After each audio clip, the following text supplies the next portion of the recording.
Malam-malam ia sering menangis di tikar usang, memikirkan nasib. Apa harus begini terus? Masa hidup cuma muter di utang dan omongan orang? Suatu malam, Wita duduk sendirian di serambi rumah. Angin laut Madura bertiup pelan, tapi pikirannya berkecamuk. Anaknya sudah tidur. Listrik mati, lilin tinggal setengah. Ia memandangi langit dan merenung. Aku harus berubah. Tapi gimana caranya? Aku harus berubah. Beberapa hari sebelumnya, ia mendengar kabar dari tetangganya bahwa ada perekrutan TKI ke Malaysia. Gajinya katanya lumayan. Hai, Assalamualaikum warahmatullahi wabarakatuh. Berjumpa lagi dengan saya, Merbat TV. Oke, apa kabar hari ini? Mudah-mudahan kabar daripada Anda semuanya semoga disehatkan oleh Allah, dilancarkan rezekinya, dan mudah-mudahan senantiasa selalu dipermudah segala urusannya. Amin, amin ya rabbal alamin. Oke, teman-teman, di sini ada sebuah video yang sangat menarik sekali nih buat sama-sama kita reaction. Terpaksa dengan tema intinya begini, terpaksa harus pergi ke Malaysia. Ya, kenapa terpaksa? Karena hidup di kampungnya sendiri tuh susah, nak buat makan, nak buat cari kehidupan, nak buat cari uang, itu susah tuh. Ya terpaksa harus ke Malaysia. Kenapa harus ke Malaysia? Dan kita cari tahu jawabannya, kita tonton bersama, let's go. Di pinggiran Madura, nama Wita Sari Indah tidak asing. Tapi bukan karena prestasi atau kekayaan, melainkan karena kebiasaannya yang sering minta duluan, alias ngutang di warung tetangga. Oh, Bu, boleh minta dulu beras 1 liter? Besok saya bayar, ya. Kalimat itu sudah seperti doa harian yang keluar dari mulut Wita. Hampir semua warung kecil di kampung pernah ia datangi. Kadang beras, kadang gula, sesekali mie instan atau minyak goreng. Tak ada maksud buruk. Memang hidupnya susah. Suaminya entah kemana, anak masih kecil, dan pekerjaan serabutan yang didapat kadang cukup, kadang tidak. Wita bukan pemalas. Ia rajin bantu siapa saja. Tapi ketika urusan dapur tak bisa ditunda, ia terpaksa berani minta duluan. Sayangnya, banyak yang tidak melihat perjuangannya. Yang mereka lihat hanya hasilnya, Wita ngutang lagi. Dan lagi. Awas aja, kalau bayar suka ngaret. Tapi kalau minta duluan cepatnya bukan main, kata salah satu tetangga di warung, tanpa sadar Wita mendengarnya. Wita diam. Dada panas. Tapi ia tahan. Aku tahu aku miskin, tapi aku nggak mencuri, ucapnya dalam hati. Malam-malam ia sering menangis di tikar usang, memikirkan nasib. Apa harus begini terus? Masa hidup cuma muter di utang dan omongan orang? Suatu malam, Wita duduk sendirian di serambi rumah. Angin laut Madura bertiup pelan, tapi pikirannya berkecamuk. Anaknya sudah tidur. Listrik mati, lilin tinggal setengah. Ia memandangi langit dan merenung. Aku harus berubah. Tapi gimana caranya? Aku harus berubah. Beberapa hari sebelumnya, ia mendengar kabar dari tetangganya bahwa ada perekrutan TKI ke Malaysia. Gajinya katanya lumayan. Banyak orang kampung yang dulunya susah, sekarang sudah bisa bangun rumah, beli motor, bahkan buka usaha sepulang dari sana. Sepulang dari Malaysia. Tapi satu hal yang jadi tembok besar, biaya berangkat. Modalnya gede, Wit. Bisa 7 juta. Belum ongkos ke Surabaya buat ngurus dokumen, kata tetangga yang pernah berangkat duluan. Wita menghela napas panjang. Duit segitu, buat makan seminggu aja susah, apalagi nabung. Tapi niatnya sudah bulat. Ia tanya sana-sini, cari info. Sampai akhirnya ia dapat kontak seorang kenalan jauh, teman SMA yang kini jadi agen resmi penyalur TKI. Namanya Mbak Nur. Wita ceritakan semuanya. Tentang utang, tentang anak, tentang ingin keluar dari lingkaran hinaan. Mbak Nur tak langsung percaya, tapi ia tersentuh. Ia bantu Wita pinjam uang tanpa bunga, asal Wita serius. Saya percaya kamu bisa, asal kamu jangan lari dari tanggung jawab. Wita mengangguk. Matanya berkaca-kaca. 2 bulan kemudian, dengan koper bekas dan doa ibunya, Wita berangkat ke Malaysia. Tak ada perpisahan besar. Hanya peluk erat dari anaknya, dan doa lirih dari ibunya yang sudah renta. Berangkatlah, nak. Tapi jangan pernah lupa pulang.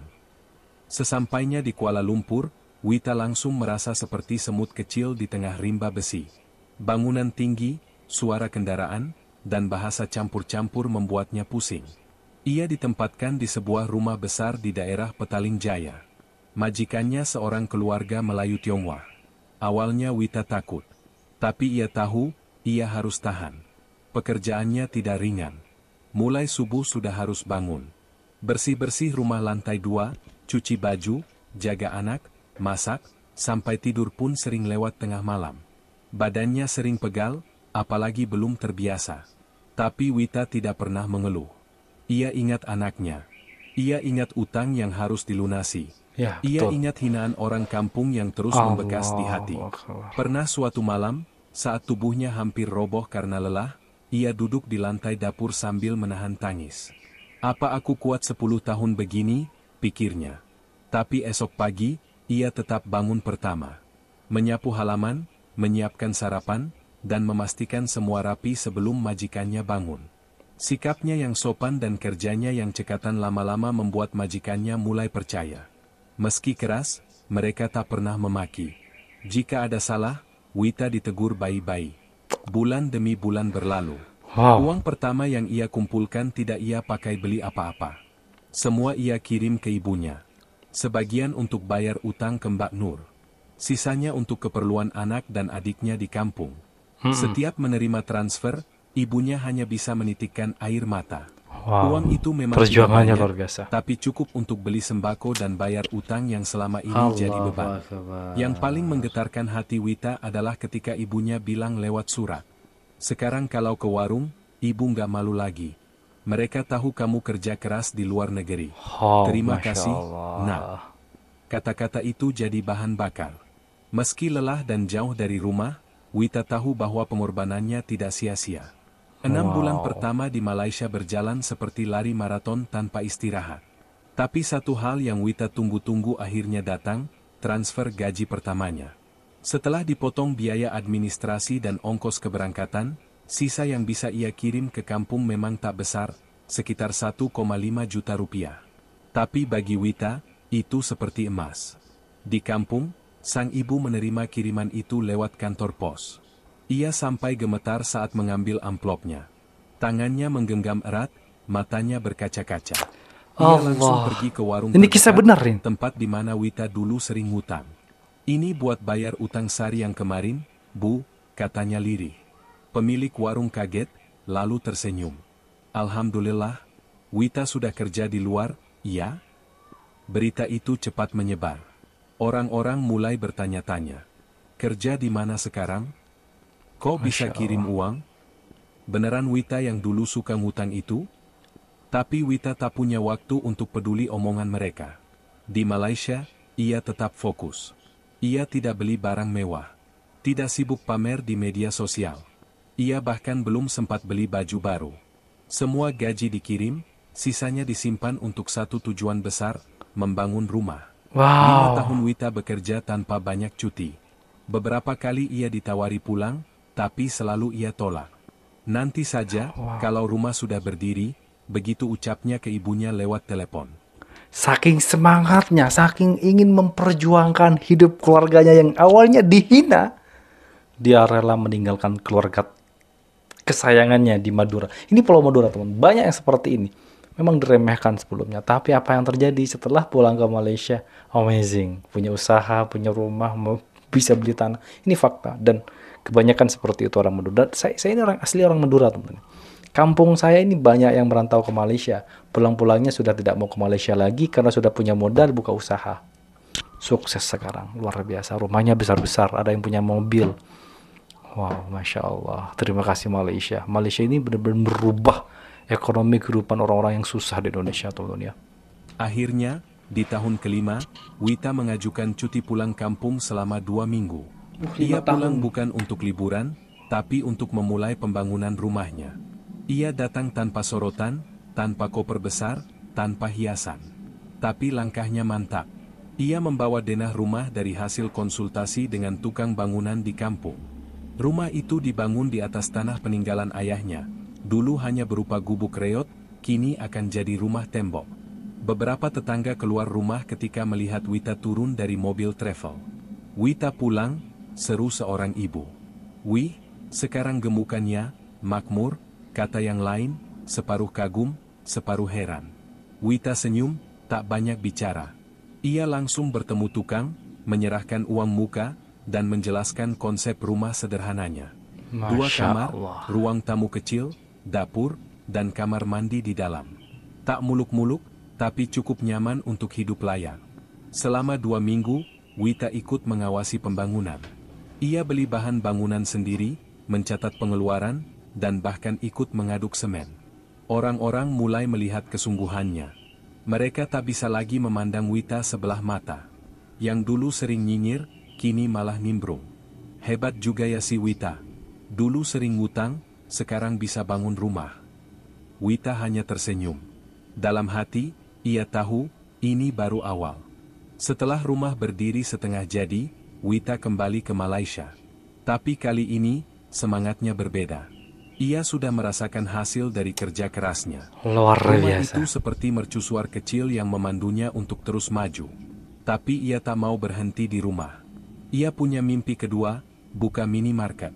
Ia ingat betul bagaimana dulu sulitnya cari sabun atau mie instan malam-malam karena warung di kampung cepat tutup. Ia ingin buka toko kecil, tapi lengkap. Ada sembako, jajanan, sabun, minyak, hingga kebutuhan anak sekolah. Ia ingin Wita Mart jadi pusat belanja warga desa. Untuk itu, ia mulai menyisihkan uang lebih banyak. Ia tidak lagi sekadar menabung, tapi mulai mencatat harga rak toko, etalase, bahkan mikir soal kulkas kecil untuk simpan minuman dingin. Wow, Masya Gaji bulanan Allah. tak langsung dikirim semua, ia sisihkan 40% tiap bulan khusus untuk modal usaha. Selama 3 tahun ke depan, Wita makin ketat mengatur keuangan. Ia berhenti beli cemilan. Pakaian cukup 2 setel. Kalau ada promo makanan di pasar malam, ia beli yang diskon. Ia tahan semua keinginan demi satu hal, usaha sendiri. Majikannya bahkan sempat heran. Kamu gak mau beli HP baru? HP kamu itu udah jadul banget. Wita tertawa. Buat Masya saya Allah. cukup, bos. Yang penting kamera bisa buat video call anak. Saat tabungannya mencapai 30 juta rupiah, Wita Wow. mulai menghubungi adiknya di kampung untuk bantu urus tempat usaha.